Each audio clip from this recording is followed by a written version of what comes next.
안녕하세요. 김용엽의 경제부동산입니다. 더 좋은 방송을 하도록 구독, 좋아요, 댓글 알림 부탁드립니다. 둔촌주공 구하기 대실패. 오늘 최대 폭락 터졌다. 둔촌주공 일병을 구하는 일이 사실상 무산되었습니다. 정부 정책을 믿고 기다렸는데 실망 매물이 쏟아지면서 집값이 폭락하고 있습니다.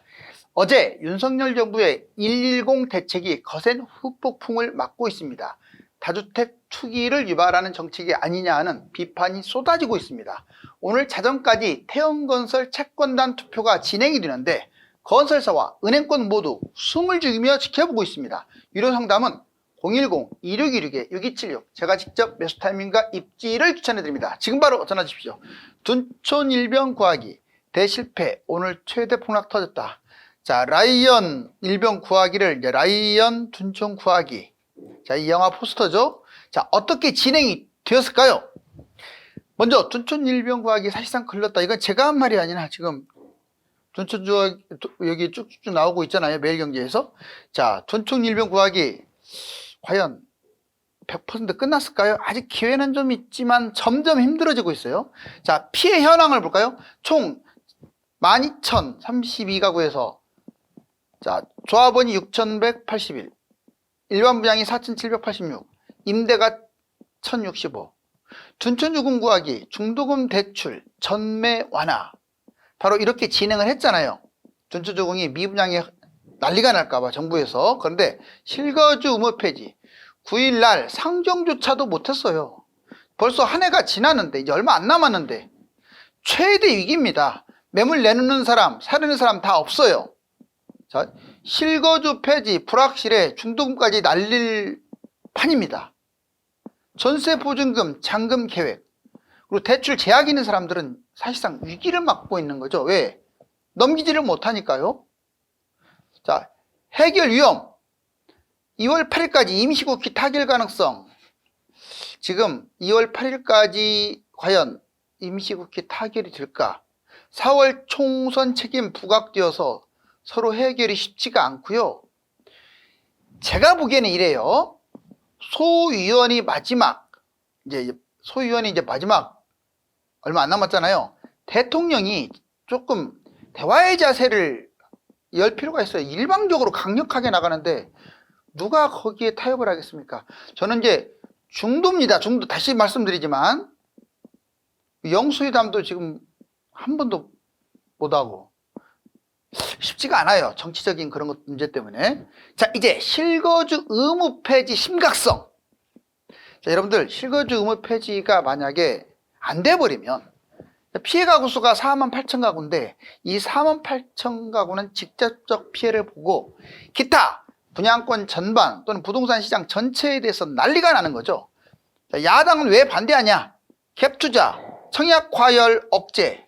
명분은 그럴싸하죠. 자, 바로 이것 때문에 반대한다. 그런데 또 다른 목적도 있을 것 같은데요. 자, 그 다음에 분양자 피해. 학군 때문에 또는 회사 때문에 처음에는 이제 분양 받았는데 거기에 들어갈 수가 없어.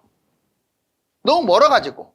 이럴 수가 있어요. 그러면 전매 정부가 허용해 준다고 했으니까 해줘야 하는데 그게 안 돼버리면 난리 나겠죠. 집값 폭락. 아니나 다를까 둔촌 지금 84가 16억대까지 지금 추락을 했어요. 폐지 무산 결과 LH가 분양가 수준으로 줍줍 이제 매입을 해서 여러분들한테 줍줍으로 날리겠죠. 자, 프리미엄이 뭐 3억부터 내 4억부터 내 5억까지 붙다가 지금 내려갔는데 이거 다 날리는 거죠. 해결 방안. 결국 법안 소위를 또 열거나 시행령을 고치거나 22대 총선 즉 마감 직전까지 아직 기회는 있는데 이게 여야 협의 문제라서 쉽지가 않아 보여요.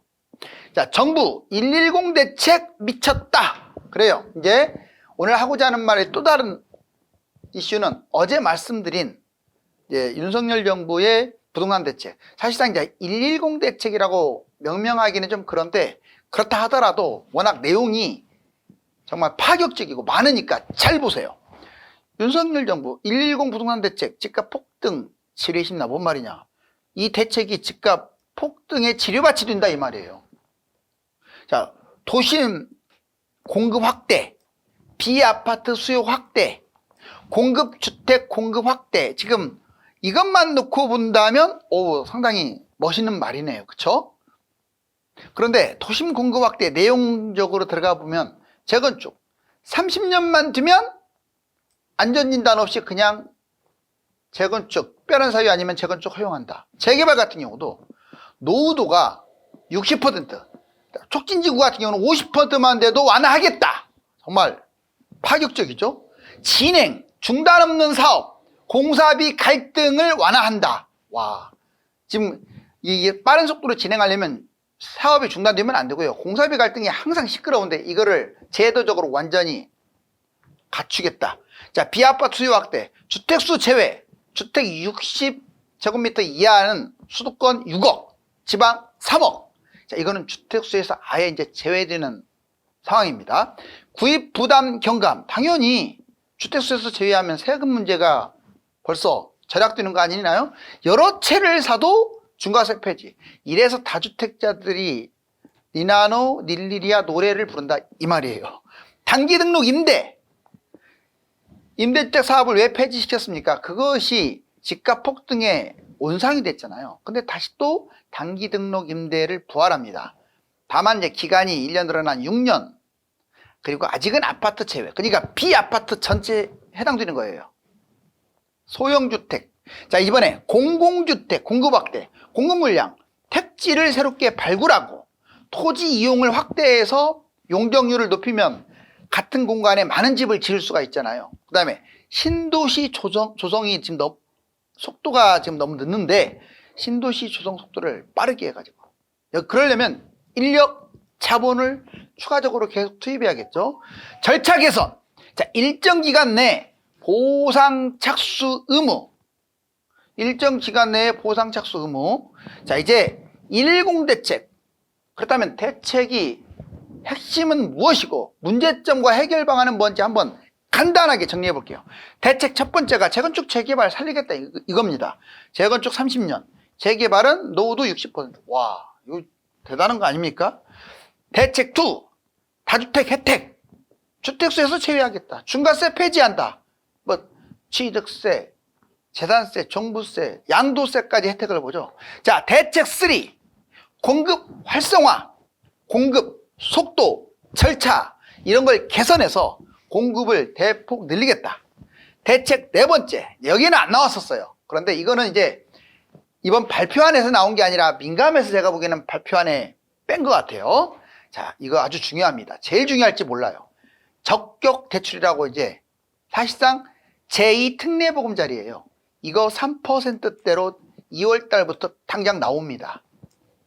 제2의 특례보금자리 적격 대출. 물론 DSR 적용을 받고 있지만 뭐 그렇게까지 많이 대출 받는 사람이 몇 명이나 있겠어요. 사실상 대출 활성화죠. 문제점, 다주택 투기, 그 다음에 집값 상승. 분명히 누가 뭐래도 110 대책은요, 다주택자들이 투기할 수 있고 집값이 올라갈 수 있는 여건, 토대를 마련한 거예요. 그러면 해결 방안은 뭐냐? 정부가 이번 대책을 좀 보완해가지고 너무 폭락해도 안 되지만 너무 또 상승해도 안 되잖아요. 그러니까 적당한 중립대책, 이렇게 집값을 끌어올리는 대책이 아니라 중립대책이 필요하지 않을까라고 정리해 볼 수가 있네요. 자, 이제 태형건설 워크아웃 투표 진행. 이제 올 자정까지 계속 진행되고 이제 발표 결과가 나오겠죠. 하지만 제목과 더불어서 태형건설 워크아웃 D-Day 투표 가결이 유력하다. 즉 태형건설의 자구안이 어느 정도 먹혔다, 이렇게 정리할 수가 있겠네요. 태형건설이 워크아웃 되면요, 이거 워크아웃이 안 되면 난리가 납니다. 진짜로. 은행권 이 자체도 크지만 이제 은행이 비상이 걸리는 거예요. 돈 누가 빌려주겠어요? 그러면 이제 건설사 부도 막 터지는 거고, 대형 건설사들이 또 그걸 악용하고. 그래서 구조적으로 저는 이 부분을 언젠가는 손을 봐야 할 것 같아요. 남의 돈으로 손도 안 대고 코 풀면서 장사하고, 그리고 엄청난 마진이 생기니까 그 건설사들한테 돈을 미친 듯이 빌려주고, 이렇게 은행과 건설사의 밀착 관계의 뿌리를 뽑아야 돼요. 자, 이제 투표 진행하는데 주채권인 산업은행 채권자 대상 워크아웃 할 거냐 말 거냐 투표. 자, 워크아웃이 유력합니다. 왜? 신용금융의 기준 75%가 동의. 문턱은 올라갔지만, 자, 그래도 이번에 자구안을 어느 정도 냈기 때문에 태형건설 채권자가 600여 곳이고 은행권 비중도 33%라 워크아웃이 유력하다고 보는 거예요. 자구안이 뭐였냐면 자구안 충실 이행, TY홀딩스하고 SBS 주식을 담보로, 자기의 핵심적인 걸 담보로, 채권단, 태형 자구안의 긍정적 분위기로 이제 반전된 상황이고요. 그러니까 주가가 지금 20% 이상으로 폭등하고 있잖아요. 금감원장, 채권단 지원, 폭넓게 고려. 금감원장도 수용 의사를 어느 정도 밝혔어요. 자, 문제 해결. 건설사는 만약 이제 태형건설이 정상적으로 워크아웃이 진행되면, 태형건설 해결 가닥이 되면 PF 확산이 이제 문제점이 방지되겠죠. 은행권도 PF 악순환을 차단하고 정상적 운영이 어느 정도 진행될 겁니다. 이게 문제점이 있어요. 이것도 SBS가 지금 지분을 완전 매각한 게 아니라 또 사재 출연도 많이 한 게 아니잖아요. 본인의 살은 전혀 안 깎았어요. 냉정하게 보면 내가 안 되면 문 닫겠다 뭐 이런 거예요. 내 돈을 쓴 게 아니고 상당히 이건 아주 도덕적 심각한 문제거든요. 내가 보기에는. 그런데도 여튼 SBS 건 담보를 했다 이러면 자기 돈 아까우니까 사대 출연도 부족하고. 자, 다주택, 1주택, 무주택. 그렇다면 부동산 선택 방안은 뭐냐? 지금 복잡 다단한 상황에서 다주택은요, 이제 갈아타기를 좀 잘해야 돼요. 양적 주택 보유보다 똘똘한 두세 개로 이제 몰빵을 하고, 이번에 임대주택 사업 있죠. 세금을 잘 활용하고, 오르지 않고 안 팔리는 부동산은 매도하는 게 좋아요. 안 올라가는 부동산을 여러 개 끌고 가는 건 바보짓이에요. 자, 그 다음에 1주택자 추가 매입 기회가 있는 거죠. 왜? 이제 주택 같은 경우는 다주택으로 포함 안 될 수도 있으니까. 또 일시적 2주택도 있고, 상승장보다 조정장에 꼭 갈아타기를 해야 합니다. 하나 대 하나로 갈아타는 것도 필요해요. 안 오르고 안 팔리는 것은요, 무조건 갈아타세요. 설마 이번에는 오르겠지. 그게 아니에요. 한 번 안 올라간, 10년 동안 안 올라간 아파트는요, 또는 주택은요, 절대 안 올라갑니다. 희망은 1도 갖지 마세요. 이해 가셨죠? 희망은 1도 갖지 마시라고요. 그런 건 빨리 정리하시라고. 일시적 2주택 활용하고 자녀를 활용하는, 그래서 추가 매입. 무주택자들이 급매 청약에 올인을 하는데, 이제 청약 가점이나 특공 여건이 유리하면 릴레이식으로 청약 당첨되는 게 좀 더 유리하겠죠. 아무데나 넣으라는 게 아니라 3기 신도시 택지지구에 분양가 상한제 적용지는 괜찮은 곳들, 서울에 분양가가 좀 낮고 대단지, 청약이 불리하면 청약만 넣으면 안 돼요. 급매 매입 우선에 청약을 같이.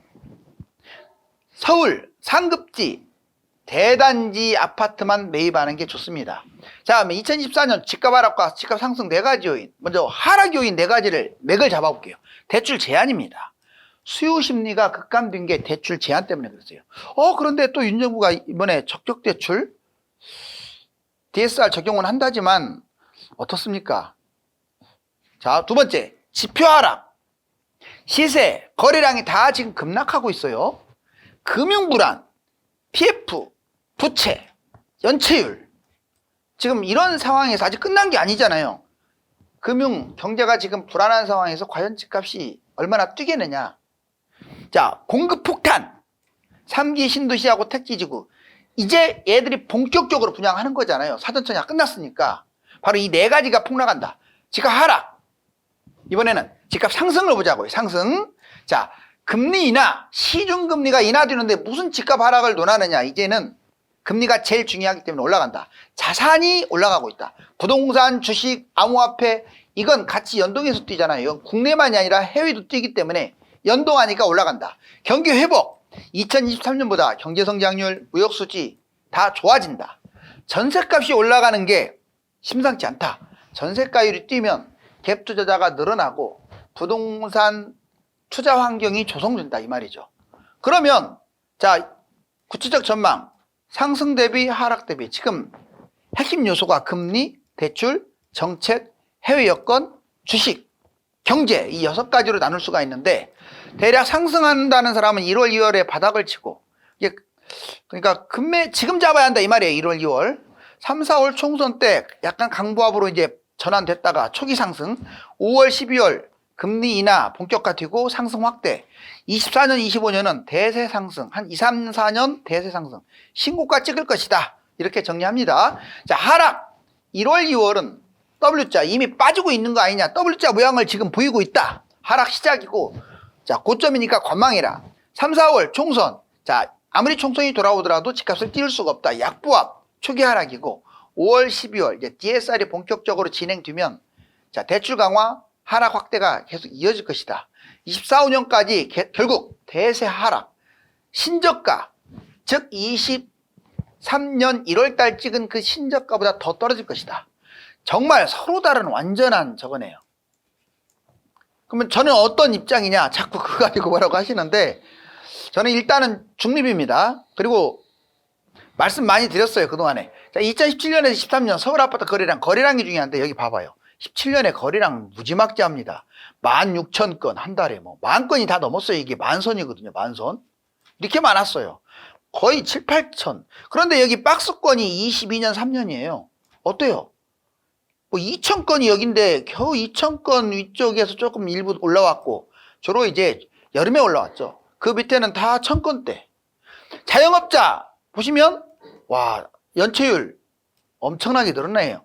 2조에서 6조대로. 국내 은행 연체율 추이 지금 0.2까지 내려가 다시 0.3으로 올라갔고 역전세 및 깡통전세도 늘어나고 있습니다. 역전세도 아직 끝난 거 아니에요. 제가 보기에는 상반기까지가 이제 지켜봐야 돼요. 깡통전세는 앞으로도 계속 나옵니다. 특히 비아파트, 나홀로 아파트 깡통전세. 자, 이제 집을 사라고 열쇠를 주고 있네요. 누가? 정책이. 그렇다고 해서 섣불리 잡는 것보다는 좀 관망을 해야겠죠. 둔촌주공이 해결되지 않으면 부동산 전반이 대혼란에 빠질 수밖에 없습니다. 대통령이 대야 강변 일변도에서 벗어나는 것이 해결책입니다. 감사합니다.